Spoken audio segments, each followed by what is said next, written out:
நேயர்கள் அனைவருக்கும் பாண்டியன் ஸ்டோர்ஸ் சீரியலின் சுவாரஸ்யமான கதைப்பகுதி. கண்கலங்கிய பாண்டியன் இதுவரை தான் பிறந்த நாளை கொண்டாடியதில்லை என்று அவர் கூறுவதாக இந்த பிரேமாவில் காணப்படுகிறது.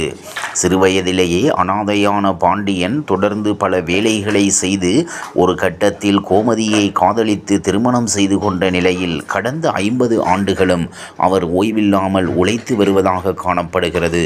தன்னுடைய குடும்பம், மகன்கள், மகள்கள், தற்போது மருமகள்கள் என அவர்கள் மீது அக்கறையுடன் செயல்படுகிறார் பாண்டியன். சிறுவயதிலேயே பணத்துக்காக திண்டாடிய நிலையில் அவர் ஒவ்வொரு காசையும் எண்ணி செலவழிப்பது சமயத்தில் அவரது மகன்களும் இறைச்சலை ஏற்படுத்துகிறது. இந்த நிலையில் அவரது பிறந்தநாள் கொண்டாட்டங்கள் இனிவரும் நாட்களில் பாண்டியன் குடும்பத்தினருக்கு மட்டுமில்லாமல் ரசிகர்களுக்கும் உற்சாகத்தை கொடுக்கும் என்பதில் மாற்று கருத்து இல்லை. விஜய் டிவியில் பாண்டியன் ஸ்டோர்ஸ் 2 சீரியல் தொடர்ந்து பல மாதங்களாக ரசிகர்களை கவர்ந்து வரும் நிலையில் தற்போது சீரியலில் அடுத்தடுத்து விறுவிறுப்பான காட்சிகளை இயக்குனர் இணைத்து வருகிறார். அந்த வகையில் சக்திவேலின் மகன் குமரனை பெண் வீட்டார் வந்து பார்க்கவிருந்த சூழலில் அவர்கள் முன்னதாக பாண்டியனுக்கு தெரிந்தவர்கள் என்பதால் அவரிடம் நின்று பேசிக் கொண்டிருக்கின்றனர்.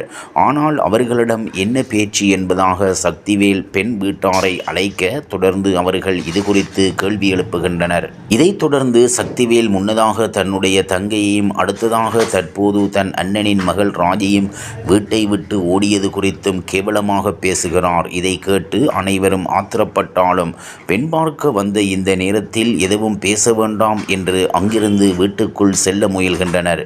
இந்த விஷயத்தில் மிகவும் கோபப்படும் ராஜி தான் ஒரு விஷயத்தை கூறவிருப்பதாகவும் அனைவரும் அங்கேயே இருக்கும்படியும் இன்றைய எபிசோடில் கூறுவதாக காணப்படுகிறது. தொடர்ந்து சரவணன் திருமணத்தில் தன்னையும் மீனாவையும் குமரன் கடத்தியது குறித்து அவர் அனைவர் முன்னிலையிலும் போட்டுடைக்கிறார். இதனால் இரு குடும்பத்தினரும் இதனிடையே குமரன் செய்த செயலுக்காக பாண்டியன் அவரை அடிப்பதாக இன்றைய எபிசோடில் காணப்பட்டது. இதனிடையே அடுத்ததாக இந்த சீரியலின் பிரேமோ தற்போது வெளியாகியுள்ளது. பாண்டியனின் 50வது பிறந்த நாளுக்கான ஏற்பாடுகளை மருமகள்கள் மூவரும் இணைந்து செய்த நிலையில் இந்த பிரேமாவில் அவரை சர்ப்ரைஸ் படுத்தி கேக் வெட்ட வைப்பதாகவும் பாண்டியன் மற்றும் கோமதி இருவரும் ஒருவருக்கொருவர் கேக் கூட்டிக் கொள்வதாகவும் காணப்படுகிறது. தொடர்ந்து மருமகள்கள் கொடுக்கும் பரிசையும் வாங்கிக் கொள்ளும் பாண்டியன் கண்கலங்கி தன்னுடைய நிகழ்ச்சியை வெளிப்படுத்துகிறார். இதுவரை தான் பிறந்த நாளை கொண்டாடியதில்லை என்று அவர் கூறுவதாக இந்த பிரேமாவில் காணப்படுகிறது. சிறுவயதிலேயே அனாதையான பாண்டியன் தொடர்ந்து பல வேலைகளை செய்து ஒரு கட்டத்தில் கோமதியை காதலித்து திருமணம் செய்து கொண்ட நிலையில் கடந்த 50 ஆண்டுகளும் அவர் ஓய்வில்லாமல் உழைத்து வருவதாக காணப்படுகிறது. தன்னுடைய குடும்பம், மகன்கள், மகள்கள், தற்போது மருமகள்கள் என அவர்கள் மீது அக்கறையுடன் செயல்படுகிறார் பாண்டியன். சிறுவயதிலேயே பணத்துக்காக திண்டாடிய நிலையில் அவர் ஒவ்வொரு காசையும் எண்ணி செலவழிப்பது சமயத்தில் அவரது மகள்களுக்கும் எரிச்சலை உண்டு பண்ணும். இந்நிலையில் அவரது பிறந்தநாள் கொண்டாட்டங்கள் இனிவரும் நாட்களில் பாண்டியன் குடும்பத்தினருக்கு மட்டுமல்லாமல் ரசிகர்களுக்கும் உற்சாகத்தை கொடுக்கும் என்பதில் மாற்று கருத்தில்லை.